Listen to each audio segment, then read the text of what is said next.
Bienvenue sur All Time, l'émission qui classe de façon subjective et assumée les meilleurs joueurs de l'histoire de la NBA. Aujourd'hui, on s'intéresse aux joueurs à l'attitude discutable. Vous savez, ceux qui ne laissent personne insensible. Ces dirty players prêts à tout, même à contourner les règles, pour arracher la victoire. Les bad boys. Attention, nous ne parlons pas uniquement de ceux de Chuck Daly, mais de tous les vilains qui ont pimenté l'histoire de la Grande Ligue. Alors, qu'est-ce qu'un bon bad boy, vous diriez-vous ? Pour être considéré comme tel, il faut aimer la bagarre, pratiquer le trash talk, le plus important, être maître dans l'art du coup bas. Un alliage de vice, d'agressivité et, ne nous le cachons pas, d'une bonne dose de méchanceté. Vous êtes prêts à les découvrir ? Allez, on vous présente notre top 10 all-time des bad boys. Un épisode, vous le verrez, largement sponsorisé par les Detroit Pistons. Let's go!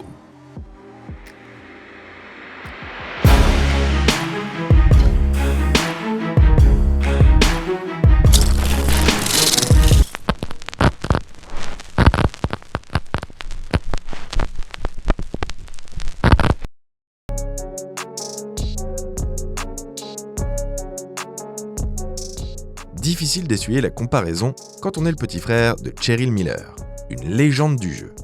Difficile encore de se faire une place en NBA sans être particulièrement athlétique.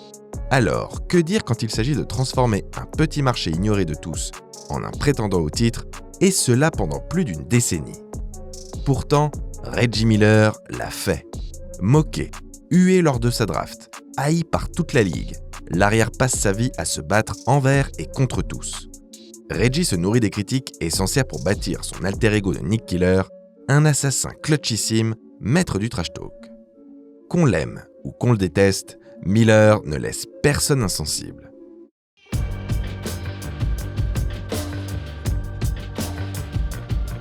Bien avant de faire le pitre à la télévision, Charles Barkley était un sacré bad boy. Un vrai dur à cuire, qui n'a pas hésité à se friter avec le Shaq. À la télé ou ailleurs, Chuck a dit beaucoup de bêtises. Sa citation la plus sensée reste « Je ne suis pas un rôle modèle ».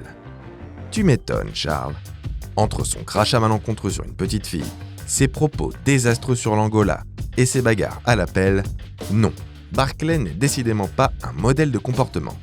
Ben alors, Chuck, depuis quand on se met à trois sur une seule personne ? Ah là là, il en a mangé des mandales, ce bon Larry Legend. Au fond, Baby TGV n'est pas un si mauvais garçon. Ce personnage, il l'a créé lui-même. Dommage seulement qu'on en oublie presque aujourd'hui le joueur fantastique qu'il a été.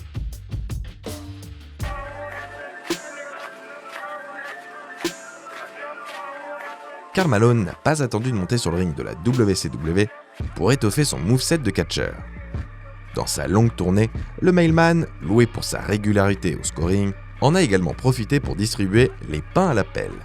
Sa prise de prédilection, son finish comme on l'appelle. Un titanesque coup de coude en pleine poire. Rodman, Pippen, Barkley, Nash, toutes les stars de la ligue y ont eu droit.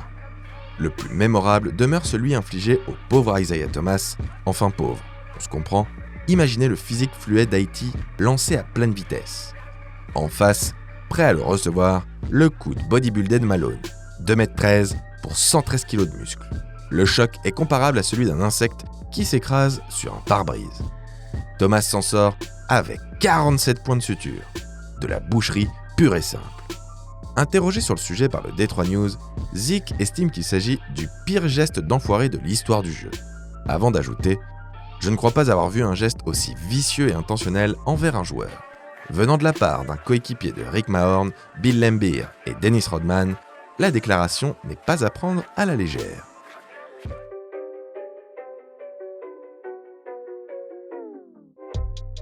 Quand vient le moment d'énumérer les Pistons de la fin des années 80, les fameux Bad Boys, le nom de Rick Mahorn est trop souvent oublié.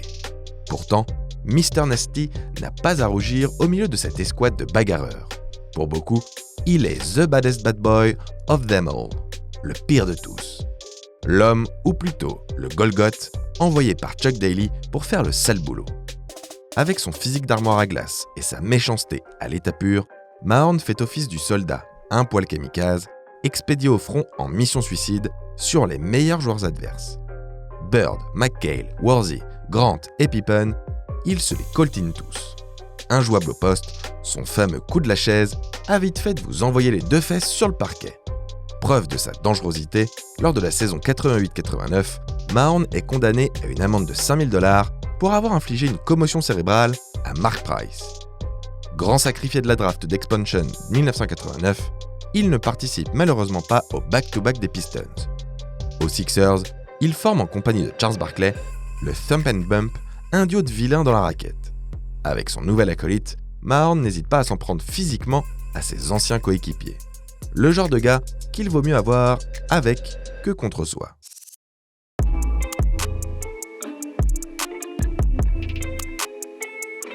Quand on pense à Kevin Garnett, un souvenir prend le pas sur tous les autres.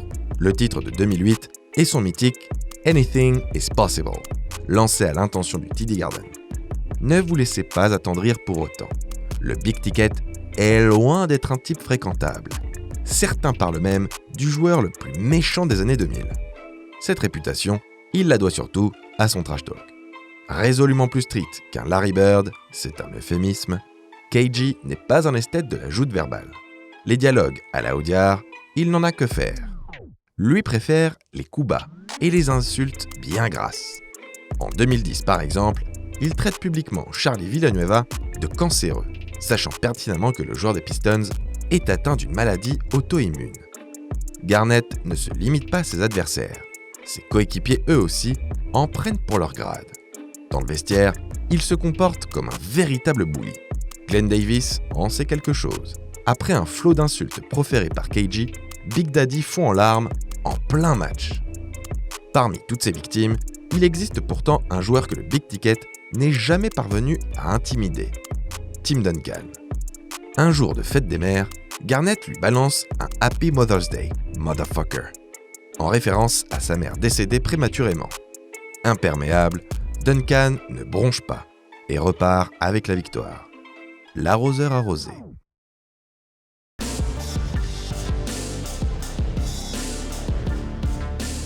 En NBA, il existe des joueurs impossibles à détester, ceux qui font le consensus. Dire qu'en est l'exemple vivant. À l'opposé, on trouve ceux qui divisent, des mecs pas toujours très clean, mais plutôt attachants quand on prend le temps de s'attarder sur leur cas. Et enfin, il y a Zaza Pachulia. Clairement, pour apprécier Zaza, il faut soit habiter en Géorgie, soit être foncièrement mauvais. Avez-vous déjà vu pareille fouine sur un terrain ? Nous sommes d'ailleurs étonnés qu'il n'ait pas été choisi pour jouer le méchant dans le dernier James Bond. Parce que niveau acting, Zaza place la barre très haute. Ce coup de coude sur Westbrook, involontaire bien sûr. Cette descente de la cuisse, involontaire toujours. Qu'allez-vous imaginer ? Les arbitres peuvent être naïfs. Pas nous. Pachulia, c'est 2,11 m de vis. Quand le boucher géorgien a l'occasion de blesser son adversaire, il n'hésite pas une seconde. Nous avons tous en tête cet attentat sur Kawhi Leonard, lors des finales de Conférence Ouest 2017. Le petit pas en plus pour que la cheville déjà fragilisée du clos retombe pile poil au mauvais endroit. Son attitude innocente, puis le rire machiavélique une fois la victoire acquise. Et dire qu'il a volé cette technique à Bruce Bowen. Pour le coup, les Spurs ont mangé un bon retour de karma.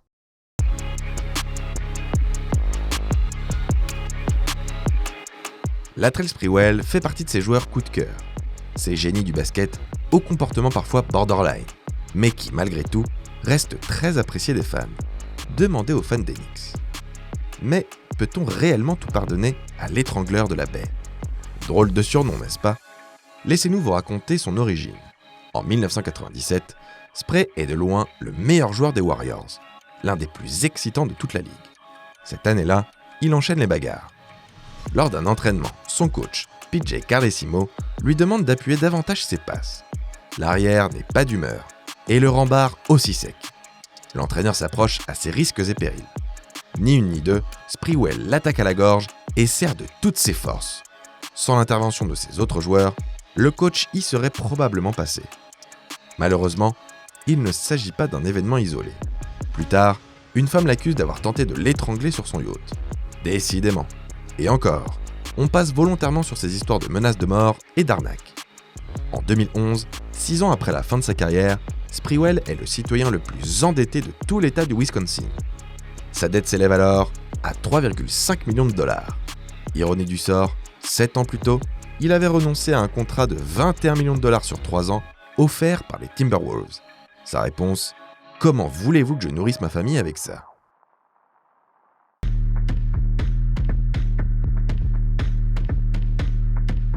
Vous le savez, on vous le répète assez souvent dans nos vidéos, Dennis Rodman est un ovni, un extraterrestre qui ne fait rien comme les autres.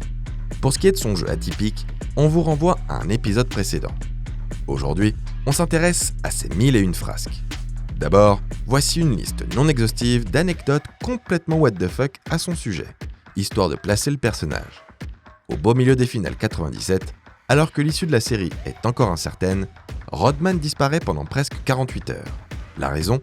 Un very bad trip à Vegas, à base d'orgies et d'abus en tout genre. 1 an plus tard, au même stade de la compétition, il manque l'entraînement prétextant ne pas se sentir très bien. Son alibi tombe à l'eau quand Jordan le voit à la télévision le soir même, en train de participer à un show de catch en direct. La même année, Rodzilla, ivre-mort et à moitié nu, squatte la scène pendant un concert de Pearl Jam pendant une bonne partie du set. Dans ses amis, il compte des rockstars, des acteurs, des chanteurs, mais aussi Kim Jong-un, le dictateur nord-coréen. Il est de notoriété publique que Dennis a eu de nombreuses conquêtes, Madonna étant la plus célèbre d'entre elles. Mais ce que l'on sait moins, c'est qu'il s'est cassé le pénis non pas 1, ni 2, mais bien 3 fois. Bref, on s'arrête là, car on pourrait y passer des heures. Mais est-ce vraiment rendre hommage à qui est réellement Dennis Rodman ? Quand il se jette en tribune pour sauver un ballon, c'est parce qu'il se donne à 100%. Quand il arrive au stade habillé bizarrement, ce n'est pas pour choquer, mais pour exprimer sa personnalité. Rodman est comme ça. Il ne fait pas semblant d'être un autre. Il ne triche pas et assume qui il est. Dennis la Malice est un cœur tendre, un écorché vif au passé douloureux, qui a fait de sa différence sa plus grande force. Et pour ça, Monsieur Rodman, respect.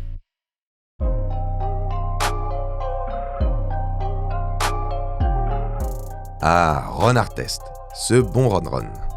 Pour les plus jeunes, vous le connaissez sûrement sous le nom de Meta Sandyford Artest, peut-être de Panda's Friend, ou encore de Meta World Peace, littéralement amour bienveillant et paix universelle.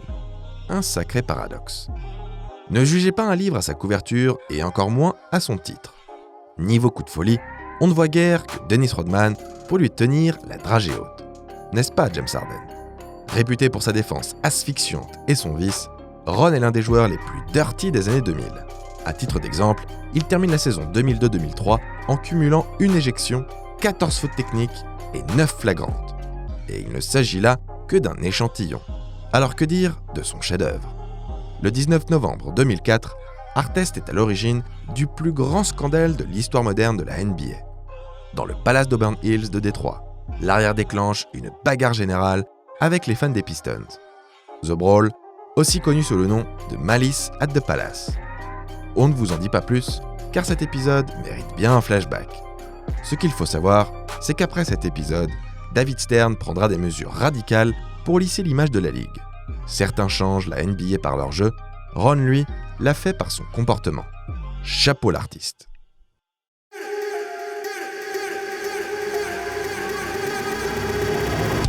Le prince des ténèbres, l'assassin à la hache, le découpeur masqué, autant de surnoms évocateurs pour désigner un seul homme. Mais pas n'importe lequel. Le plus détesté de l'histoire de la NBA. Un joueur tellement dirty qu'on lui a interdit d'entrer au Hall of Fame. Bill Laimbeer. Issu d'un environnement bourgeois, Bill Laimbeer intègre la NBA pour 2 raisons. Gagner, son obsession première, et casser des bouches, son passe-temps favori. Le pivot exècre la défaite. Pour s'en prémunir, il est prêt à tout. Même salle, une victoire reste une victoire. Mesdames et messieurs, nous avons affaire à un dieu de la guerre. Dans le jeu, Bill est un défenseur brillant, pas spécialement athlétique, mais bougrement génial. Avec lui, pas de panier facile. Marquer le moindre lay-up devient un chemin de croix. Pour vous empêcher d'accéder au cercle, il n'a pas peur de se salir les mains. Les 2 bras dans le visage, surtout si vous êtes en l'air, il vous découpe sans la moindre pitié. Une bataille au rebond, Bill est le premier à jouer des coudes. Ah, et si vous avez la mauvaise idée de répondre à la physicalité par la physicalité, il se fera un grand plaisir de flopper allègrement. Un véritable poison. Lembir se différencie de soldats comme Rick Mahorn par son intelligence. Le génie du mal est un professionnel des mindfucks psychologiques. Toutes ces crasses n'ont qu'un objectif, faire sortir l'adversaire de son match, lui faire péter un câble.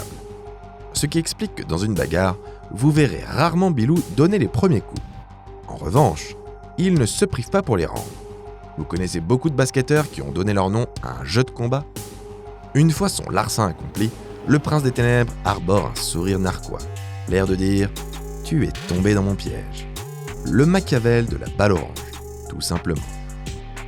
Vous imaginez bien qu'une telle réputation se paie. La faute fantôme sifflée contre lui au Game 6 des Finales 88 en est la preuve.